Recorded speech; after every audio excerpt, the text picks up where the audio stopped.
Nearly 11 months. That's how long Jakob Ingebrigtsen had been away from competitive racing. No Diamond League battles, no major championship races, no chance to prove whether the injury had taken away the speed that made him one of the most dangerous distance runners in the world. And then in Birmingham, Jakob Ingebrigtsen stepped onto the track for the European Championships 5,000-meter final. The question wasn't simply, can Jakob win? The real question was, could Jakob still be Jakob after Achilles surgery, months of rehabilitation, and an entire season without a competitive race? Nobody really knew what would happen when the pace got serious. But with a European title on the line, Jakob had one more chance to answer all those questions. And what happened over the final few hundred meters turned this race into one of the biggest comeback moments of the championships. Before we get into the race itself, you have to understand just how unusual this comeback was. Jakob Ingebrigtsen had spent much of the previous season dealing with an Achilles problem. Eventually, surgery became necessary. That meant his 2026 season started completely differently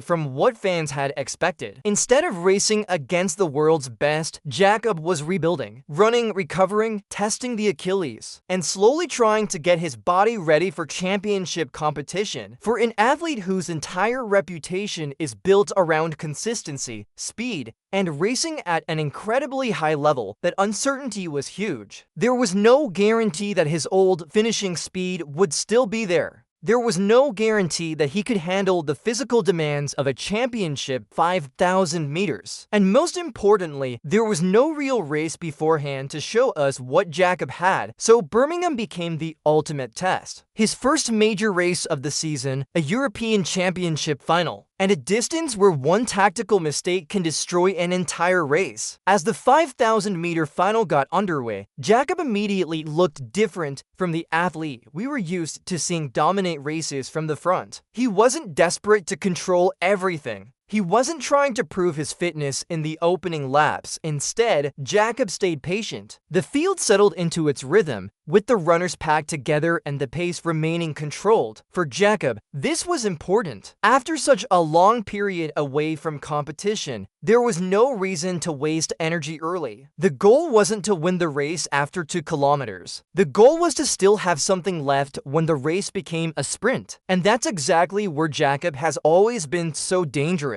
A 5,000-meter championship final isn't just about raw speed. It's about patience, it's about positioning, it's about knowing exactly when to make your move. And for most of the race, Jakob seemed completely comfortable letting everyone else worrying about the pace. He stayed inside the group, he conserved energy, and he waited. As the laps continued, the tension started building. The runners remained tightly grouped, and nobody wanted to make the first major move too early. Every athlete knew the same thing: if you attack too soon, you could pay for it later. But if you wait too long, you might get trapped. For Jakob, the situation was even more complicated. He hadn't raced competitively for almost a year, so every lap was another test. How did the body feel? How did the Achilles respond? Was the rhythm still there? And most importantly, was the finishing speed still there? Jakob wasn't answering those questions with words. He was answering them with every lap. His body language remained controlled. He didn't look desperate. He didn't look uncomfortable. And as the race moved closer to the final kilometer, the entire field knew that the tactical phase was almost over. Soon, it would come down to positioning and then speed. With the final kilometer approaching, the race suddenly became much more serious. The pace began to increase, the pack started stretching. The athletes moved closer together, fighting for the best possible position before the final lap. And Jakob was right there, but this is where the danger appeared. As the runners entered the closing stages, Jakob wasn't sitting comfortably at the front. He had runners around him. He had to find a way through. And in a championship 5,000 meters, being trapped for even a few seconds can cost you everything. The leaders began preparing for the final attack. The crowd could feel what was coming. One lap, then one final acceleration. Jakob had spent almost the entire race waiting for this moment. Now he had to prove that the speed was still there. And then came the moment, the final lap. This was no longer about patience, no longer about saving energy, no longer about rehabilitation. This was about racing. Jakob moved into position as the field accelerated. But he still had work to do. Florian Brem was fighting hard. The rest of the contenders were refusing to give up, and Jakob had to find a gap. As they came through the final bend, the race became incredibly tight. This was the moment when months of preparation had to translate into one final burst. Jakob opened up his stride. The acceleration came, and suddenly, the athlete who had spent nearly a year away from racing looked like the Jakob everyone remembered. He powered through the final section.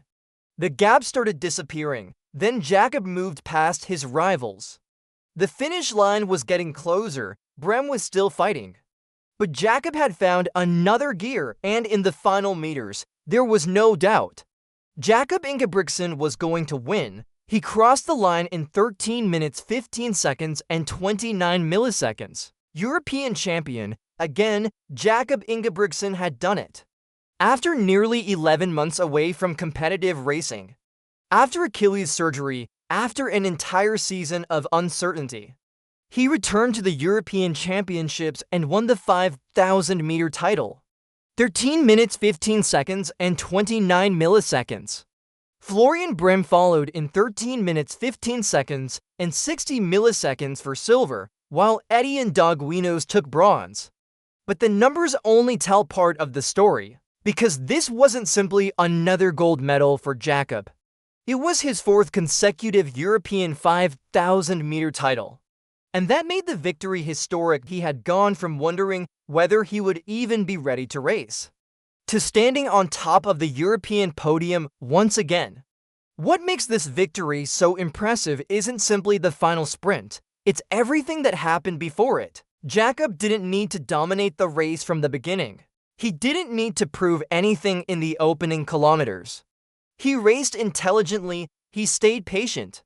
He protected his energy, and when the race finally demanded speed, he delivered. That's what makes championship racing different. You don't get points for looking impressive halfway through, you get the medal at the finish line. And Jakob Ingebrigtsen once again showed why he has become one of the most feared finishers in distance running. His comeback wasn't perfect because he dominated every meter. It was impressive because when the pressure reached its highest point, Jakob still had the answer: nearly 11 months without a race. One major injury, months of rehabilitation, and then one championship final. Jakob Ingebrigtsen came to Birmingham with questions surrounding his fitness. He left with another European gold medal, 13 minutes 15 seconds and 29 milliseconds. His fourth straight European 5,000-meter title. The comeback wasn't just successful. Jakob Ingebrigtsen reminded everyone that the champion was still there.